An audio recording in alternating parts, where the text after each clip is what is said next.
kusoo dhawaada Som TV Soomaali fadlan taageeradiina waxay noo tahay dhiirigelin subscribe saar kanaalka share garay like saar videoga mahadsani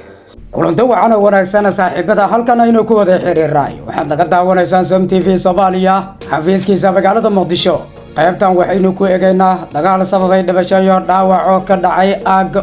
isku horfadhiya Somaliland iyo SSC Khaatumo wararka ka imaanaya og ayaa sheegaya dagaalkaas ee ka dhacay og in markii hore Somaliland ciidamadoodu ay weerar ku qaadeen iyagoo ciidamada SSC Khaatumo iyo inta kale ee la socotayna meel og xogaa u jirta ay ku sugnaayeen dagaalkaas ayaa sababay dhimasho iyo dhaawac oo labada dhinacba soo kala gaaray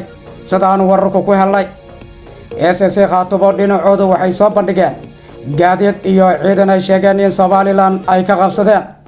Somaliland dhinacooda inkastoo aanay hadleen qoraallo ay soo dhigeen baraha bulshada waxay si weyn ay ugu faaneen in guulo waaweyn ay ka gaareen dagaalkii maanta ay ku qaadeen SSC Khaatumo labada dhinacyo ka madax bannaan waxay sheegeen weerarkaas ee Somaliland ay qaadeen ee ay ku qaadeen SSC Khaatumo in dhinaca Somaliland ciidamo fara badan laga dhaawacay kuwana ay ka geeriyoodeen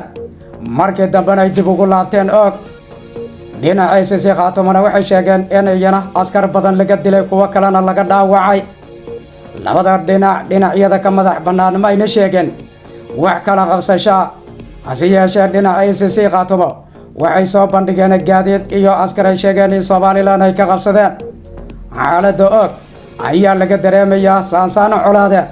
iyadoo Somaliland wax allaale wixii ciidan ahaa ee ay haysatay iskugu geysay bilooyinkii la soo dhaafay og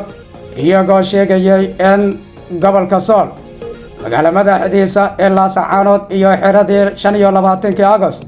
laga saaray ee gooja cad ay dib u wareegi doonaan dagaalkan maanta ka dhacay og ayaa in dhawaalaba si weyn loo hadalhayay golobka iyo u diyaar garowga ee dhinaca Somaliland sida weyn looga dareemayay awgeed dagaalkan maanta ka dhacay og ayaa la sheegay inuu bilow u yahay goodiska in dhawaalaba ka imaanaya dhinaca Somaliland haddaan idinla hadlayno xaaladda og way degan tahay inkastoo abaabul xooggan dhinaca Somaliland laga dareemayo haddii aynu intaas kaga gudubnana aynu aadno dhinaca Garowe siyaasiyiinta xildoonka ah ee Puntland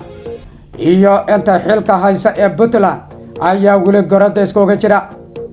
dhawaan dagaal ayaa ka dhacay magaalada Garowe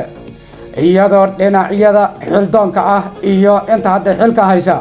ciidamo kala taabacsan ay ku dagaalameen barxadda weyn ee la yiraahdo barxadda Garowe dagaalkaas inkastoo dhimasho iyo dhaawac fara badan aanay sababin haddana dhaawacyo ayaa jira dhinaca mucaaradka ee Puntland waxay sheegeen dhinacii soo weeraray sida ay hadalka ay u dhigeen in ay ka gacan sarreeyeen dhinaca ka soo horjeedana waxay sheegeen in ay xoogaa durkiyeen mucaaradka xildoonka xaalad aan wanaagsanayn ayaa laga soo warinaya magaalada Garowe dhinacyada xilka isku haya in iyana ay isu tabaabushaysanayaan